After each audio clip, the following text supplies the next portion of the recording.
Continuando a segunda parte desse episódio especial, o inimigo, e agora a gente vai entrar em como que ele opera de fato, de forma prática, quais são as estratégias que ele usa, como que ela nos prejudica e, mais importante, qual que é a solução, qual que é o maior antídoto e o que a gente tem que fazer para se proteger e fazer nossa parte para ativamente lutar contra e começar de volta a conquistar mais território, em vez de só ficar perdendo e ser soterrado, que nem meio que é o que está acontecendo agora.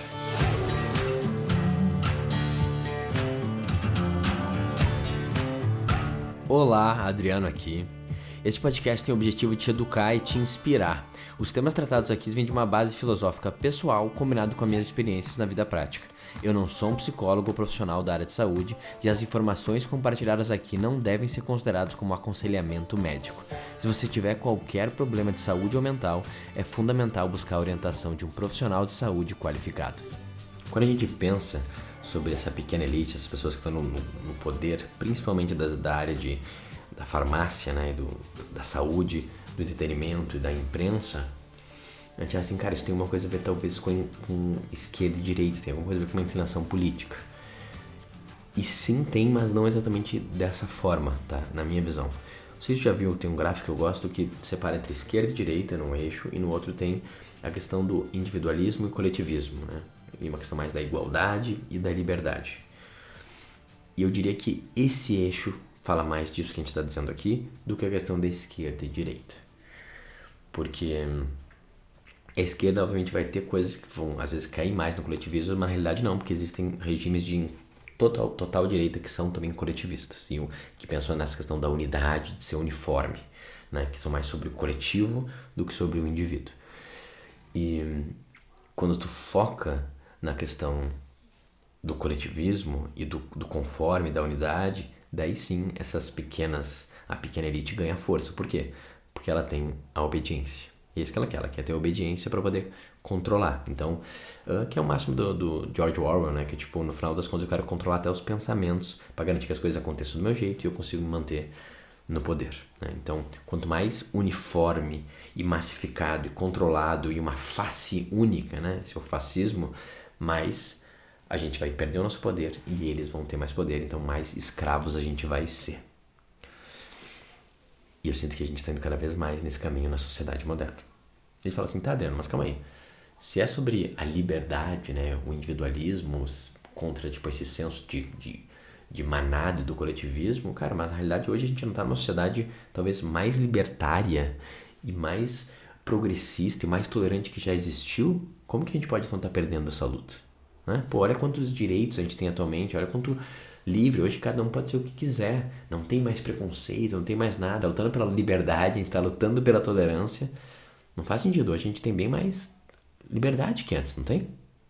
Né? Olha, por exemplo, quanto que a gente progrediu na frente do transexualismo, né? Que era uma coisa que era totalmente ostracizada, era visto como doença antigamente, e agora, pô, tem todo esse espaço. E, pô, quem se identifica como trans ou pensa em fazer qualquer tipo de migração se sente muito mais confortável, tem muito mais liberdade para fazer isso hoje em dia. Não parece? Parece, né? Cara, eu diria que é justamente ao contrário. Porque, olha só, uma coisa é eu comigo mesmo, né, na minha casa, ou até como indivíduo, do jeito que eu me importo, do jeito que eu me ando, fazer o que eu quiser, e ser o que eu quiser, e me identificar da forma que eu quiser. Isso é uma coisa, isso é a liberdade máxima. Eu, como indivíduo, faço isso, gosto de fazer isso, me chamo assim. E, cara, o Estado não pode me dizer que eu não devo fazer o que eu não sou. Essa é a minha liberdade de poder ser quem eu quiser.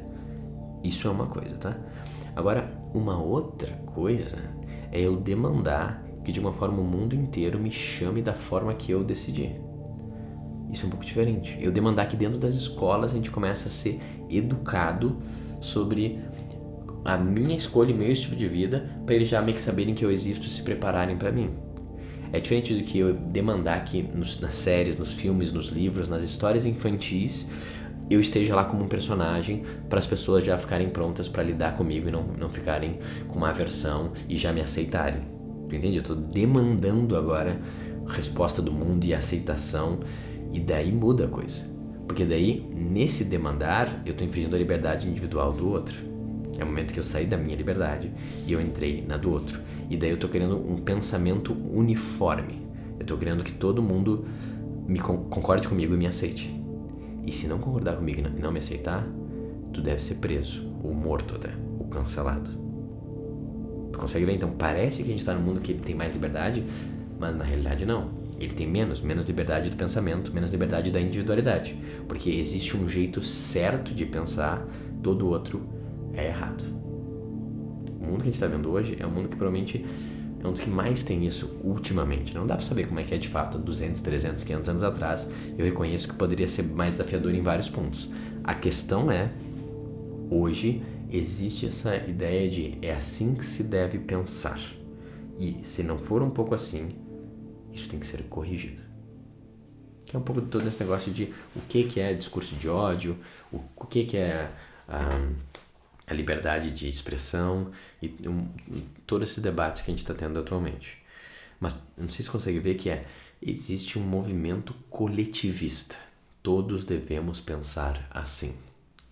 E isso que é a grande armadilha. E atualmente isso está vinculado com a esquerda, que ela está tendo meio que um peso maior no mundo, tá, mas não necessariamente. Quando tu pensa, sei lá, dos anos 60 até os anos 2000, 2010, tu tinha um pensamento assim mais vinculado com a direita, na real. É só tu ver as grandes ditaduras que aconteceram, principalmente nas Américas, e, cara, a ditadura, se for ver, é um exemplo do coletivismo, né, e do pensamento uniforme. Todo mundo deve agir assim. Então, era uma coisa mais de direita, mas, no final dos contos, entre individualismo e coletivismo, ele nos deixava mais pensando de uma forma única. Todo o resto é errado. Então, naquele momento, só vi até os próprios hippies, né, que falaram assim, cara, essa guerra do Vietnã não faz sentido. Porque é uma guerra que não faz muito sentido não, tá? Nesse caso, por mais que tinha todo o movimento, né, até grandes presidentes que eram mais de direita, a galera de esquerda tá falando assim, cara, mas eu não sei se eu quero fazer isso. Eu acho que eu quero fazer a minha própria coisa, eu quero ser eu mesmo. Naquele momento, a esquerda que estava defendendo uma questão de, acho que eu deveria ser autêntico e deveria ser a minha verdade. Então, não é sobre esquerda e direita. É sobre liberdade, sobre individualidade, ou sobre coletivismo e sobre esse pensamento uniforme. Isso é o mais importante. Beleza? Hoje em dia, claramente, a gente tem um movimento de esquerda que está muito vinculado com isso. Só que, cara, daqui 10, 20, 30 anos, isso vai mudar de novo e a gente vai meio que perdendo essa coisa da polarização é pra gente se distrair do que importa. Porque a gente nem entende o que é certo ou não. Não, eu sou desse time aqui, então eu sei você desse time. Daí você fala, mano, mas pra onde que esse time tá indo? Eu não sei, mas o outro time é errado. E a gente não para pra pensar e analisar com calma. E acho que esse é o ponto mais importante. Por isso que eu falo que não é muito sobre política, é sobre pensamento crítico. Porque se eu quero ter obediência, se eu quero ter controle, cara, eu tenho que deixar as pessoas confusas, tá ligado? Então eu gero essa confusão, né? Eu crio essa ideia aí de, tipo, 1 milhão de gêneros e tal, e faço as pessoas ficarem perdendo muito tempo debatendo sobre isso, em vez de focar no que importa, em vez de focar, por exemplo, na saúde, ou como a forma que a gente se alimenta e os remédios que a gente está dando para a criança desde os 10 anos de idade estão deixando elas doentes, ou quando a gente está botando um monte de tela desde que ela tem 3 anos de idade, está aumentando um monte de doença que as crianças têm. Eu não vou olhar para isso. Eu tô drogando os meus filhos com a comida que eu dou para eles, com os remédios, e com a tela e com o entretenimento? Não. Vamos focar nesse debate sobre gênero. É isso que importa. E eles criam esses ruídos pra gente se perder. Por isso que eu falo, cuidado em viver uma vida muito ativamente política, que várias vezes, cara, faz parte de um esquema maior pra tu se perder do que importa. O que importa? O que importa é o pensamento crítico. O que importa é viver como um filósofo. Cara, os maiores filósofos, quase todos eles, sabe o que aconteceu com eles? Eles foram perseguidos e mortos por quem estava no poder. Por quê? Porque eles falavam, mano, tu já pensou direito sobre isso? E quem tá no poder não gosta que a gente pense sobre isso. Gosta que a gente siga, né? É alguma coisa que até o Ford fala, né? O problema dele, quando ele criou o Fordismo, né? E a indústria como funciona meio que até hoje, é porque o cara meio que pensava, eu queria que só que ele executasse a tarefa. Hoje em dia meio que só um robô faz e pra ele tá tudo bem. Né? O criador do Uber falou assim, vai ser bom quando realmente não precisar nem do motorista em si. E eu entendo, no sentido de eficiência até faz sentido. Não sei se faz sentido existir um motorista, não é esse debate. Mas tu entende que existem essas pessoas que têm mais poder e que estão focadas só em ganhar mais pra si e nessa produtividade, que, cara, elas querem obediência, elas não querem pensamento crítico. O Sócrates foi morto, sentenciado, por estar fazendo perguntas. O Aristóteles teve um momento que ele ficou ali meio próximo do Alexandre Grande, mas também uma hora ele foi, de alguma forma, mal visto e ostracizado. Daí tu vai ver Catão também. Cara, a quantidade de filósofos que de alguma forma foram banidos Sêneca também, ele tentou ali ficar próximo de Nero, no final Nero falou, manda matar esse cara. O filósofo, ele é a pessoa que chega e ele traz a clareza, ele fala, mano, mas consegue pensar por você mesmo? E essa é a coisa que mais assusta a pequena elite, quem tá no poder, que não quer que a gente pense por a gente mesmo, quer que, eu tô te falando, ó, isso é o certo, esse é o errado, os especialistas falaram, as autoridades definiram, é só tu seguir isso aqui que vai ficar tudo bem. E daí ele tem o poder. Ele manda todo mundo pro caminho que ele quer e não tem questionamento. O questionamento que assusta eles. E cara, pra mim tem o maior filósofo de todos, né, que foi Jesus. Que a gente bem sabe que ele foi perseguido e morto por suas ideias. Então isso é uma coisa que se repete. A armadilha desse inimigo do lado de fora, dessa pequena elite, é o pensamento crítico e é eu pensar com a minha própria cabeça e eu questionar as coisas. Por isso que a gente vive num mundo onde o que a gente está toda hora compartilhando em grupo de WhatsApp são meio que notícias que especialistas escreveram. Então eu não tenho nem minhas próprias ideias, eu tenho as ideias que alguém me mandou, porque é alguém que eu gosto mais ou menos, eu nem clico para ver a fonte. Cara, tem noção que às vezes a gente acredita, eu não quero entrar muito nesse ponto agora, mas a gente acredita que existem epidemias e doenças que na realidade não tem caso. Há mais de 30 anos a gente ainda está vacinando as nossas crianças com isso, sem conhecer muito bem o efeito colateral dessas coisas. A gente nunca para ler um artigo científico, entender como que foi embasado, como que a gente descobriu isso há 50 anos atrás, o quanto que é efetivo continuar fazendo isso, o quanto que pode piorar e gerar outras doenças. Ninguém está fazendo isso. A gente fala, se está na carteirinha é porque tem que fazer. Eu confio no Estado, o governo sabe o que é melhor para mim, os especialistas sabem. A gente nunca abriu um artigo. Te abriu um artigo científico, cara, que mostra como que funciona a disseminação de uma bactéria, onde que ela se agarra, como que um vírus vai de um lugar para outro? Não, cara. E tu só acredita. Tu acredita no que te contaram.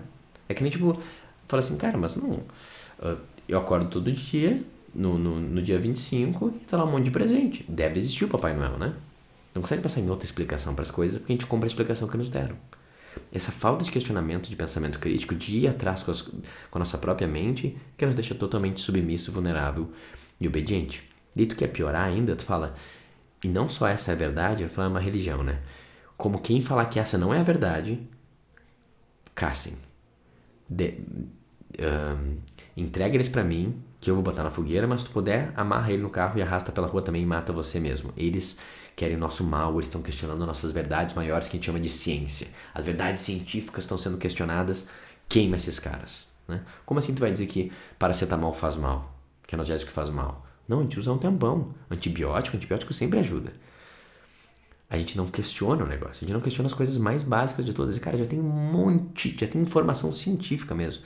Procura sobre a nova medicina germânica, por exemplo. Essa é uma delas. E ver a quantidade de dados que tem que fazer questionar tudo que a gente tem sobre como um vírus funciona, como funciona o sistema autoimune, a origem da doença autoimune. Tem um livro maravilhoso chamado O Mito do Normal, do especialista em trauma chamado Gabor Maté, onde ele consegue vincular quase todas as disfunções com traumas de infância e não com nada hereditário, genético ou qualquer tipo de coisa que eu pego andando na rua. Cara, as informações, elas existem, a questão é que a gente não busca. A gente não quer buscar. Por quê? Porque é mais fácil só ficar aceitando tudo que nos dão e mais importante fazer isso virar nossa verdade religiosa e a gente como fanáticos lutar contra para oprimir quem tá só levantando a mão e falando, mano, mas e se não for bem isso?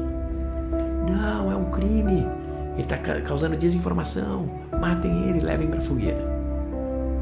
Cara, parece que eu tô exagerando, mas essa é a sociedade que a gente vive atualmente. Um monte de galera que não tem capacidade de pensar e só segue no efeito da manada. Por quê? É melhor eu ir junto com essa galera toda aqui do que eu levantar a mão e questionar e talvez ser morto.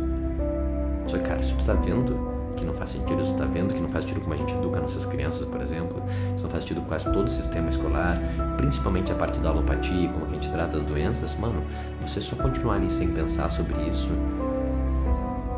Não importa você ouvir meu conteúdo e ler Sêneca e fazer o exercício e falar, mas eu tô fazendo a minha parte, mano. Não basta, entendeu? Porque a gente tá sendo cúmplice desse sistema. Eu não tô falando pra gente ser radical, Capitão Fantástico, soltar tudo e abandonar tudo. Não, mas vamos agir com mais consciência. Quando eu for alimentar o sistema, eu alimento ele com consciência. Eu tô usando o sistema aqui, faz parte, mas cara, eu tenho que entender que não dá pra confiar. Não dá pra confiar nessas figuras de autoridade maior, nessas grandes empresas. Cara, a gente acha que as coisas foram testadas de fato. A gente não tem a mínima ideia o que foi testado de fato, não. A coisa que a gente compra no mercado pode ser um veneno pra gente, a gente não sabe. É importante a gente ter esse nível de consciência, não é para ser um paranoico, é só para viver na realidade e questionar. Existem pessoas que têm muito poder e elas têm uma intenção de nos deixar fraco, nos deixar doente, nos deixar diminuído para continuar no poder. Meio que a história da humanidade sempre foi. Agora, a gente continuar só nessa como se nada estiver acontecendo, que é o que não faz sentido.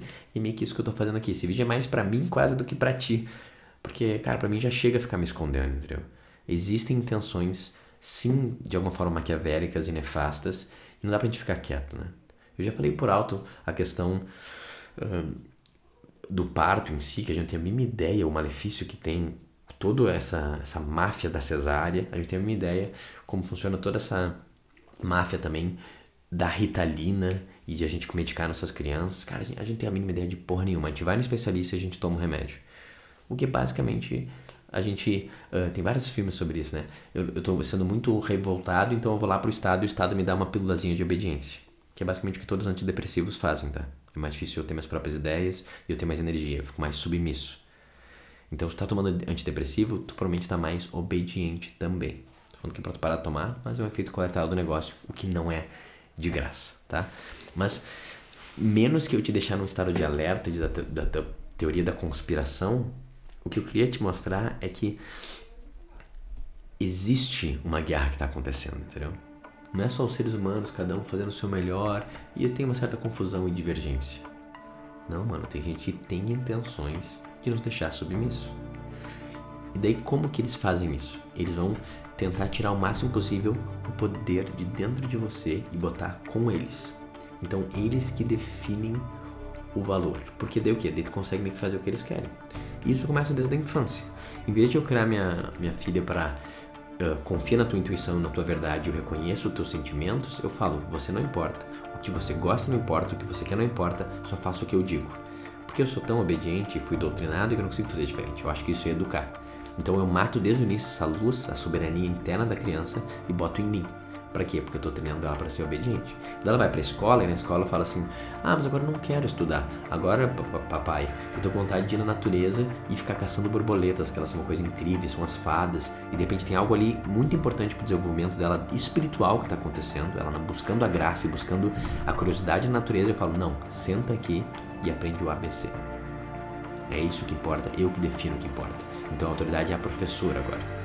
E daí quando a criança não tá... O que define se a criança é boa ou não é se ela tá tendo uma nota que é a professora que dá. Tu entende? Daí eu já tô treinando ela em falar, você não tem poder, eu que tenho poder. Daí eventualmente ela fala assim, o que eu tenho que fazer na minha vida agora? Tu vai fazer o que eu falar e eu vou fazer... Tu vai fazer o que eu falar baseado no medo que eu tenho de ficar sem dinheiro nenhum. Então como no mercado tá precisando disso, você vai ser agora então essa profissão, porque é o que o mercado decidiu que tem uma oportunidade. Eu li uma notícia que tem uma oportunidade de tal profissão, você deve fazer isso para não morrer de fome. Cara, quem escreveu a notícia, quem define o que tem, de alguma forma é a pequena elite também, né? Eles estão falando, vai para cá, é assim que eu preciso de vocês, é um sistema utilitarista. E vamos ativamente fazer o trabalho de vigília mesmo. Questionar nossas impressões, questionar nossos pensamentos, se conectar constantemente com algo maior. E assim a gente vai ter alguma chance. Na real, a gente vai ter a maior das chances. Por que isso? Como a gente está pautado na verdade, a verdade é sempre soberana. O resto é meio que confusão e enganação. Não sustenta com o tempo. Por mais que está ganhando cada vez mais força, a verdade é sempre maior. Então vamos se reconectar com a verdade maior e com a verdade interna. E isso é o trabalho mais importante da minha vida. Depois que vem a família, depois que vem o meu trabalho. O primeiro é lembrar que existe uma luta sendo travada aqui. E se eu não ativamente fizer a minha parte, eu tô sendo, nem que seja de forma ignorante e inconsciente, eu tô lutando pelo inimigo. Não mais. Agora eu vou ter consciência. E vou realmente vigiar e orar e sem cessar. Vou cuidar dos meus pensamentos, vou cuidar da minha cidadela interior, vou cuidar da minha casa, vou cuidar da minha família e vou buscar a soberania. Lembrar que a minha verdade, ela é maior. E confiar nessa intuição e confiar nessa verdade. Não de forma fanática e cristalizada, mas de forma de entrega mesmo. Quando eu consigo sentir que eu tô na rédea da minha própria vida e que eu sou a minha própria autoridade, não tem como ninguém me prejudicar, como o Epiteto fala. Ninguém pode me danificar, eles podem me pegar e me prender e me tirar a minha liberdade, mas eu ainda vou ser meu próprio homem. Isso é o que eles mais temem. E isso é o que a gente mais deve buscar. Eu espero que isso aqui tenha feito sentido pra ti. Manda nos comentários o quão consciente tu tá de tudo isso, como desconecta com isso que eu falei. E mais importante, cara, se tu quer se unir a mim, manda mensagem, se conecta. De repente faz parte da Academia do Homem Virtuoso, se tu é um homem. Ou manda mensagem pra gente entrar em outros grupos, em várias coisas que eu tô criando agora ainda, pra gente fazer esse trabalho em conjunto, pra lembrar que a gente não tá sozinho nisso aqui. E a gente se une e faz o trabalho do filósofo, faz o questionador, faz o trabalho de lembrar que a conexão com o maior é o que me dá toda a base, todo o fundamento pra eu viver uma vida feliz. Tu não tá sozinho, mano. E não é pra ser sozinho. Nossa natureza colaborativa, nossa natureza de tribo. Então, se une a gente e, cara, vamos pra luta.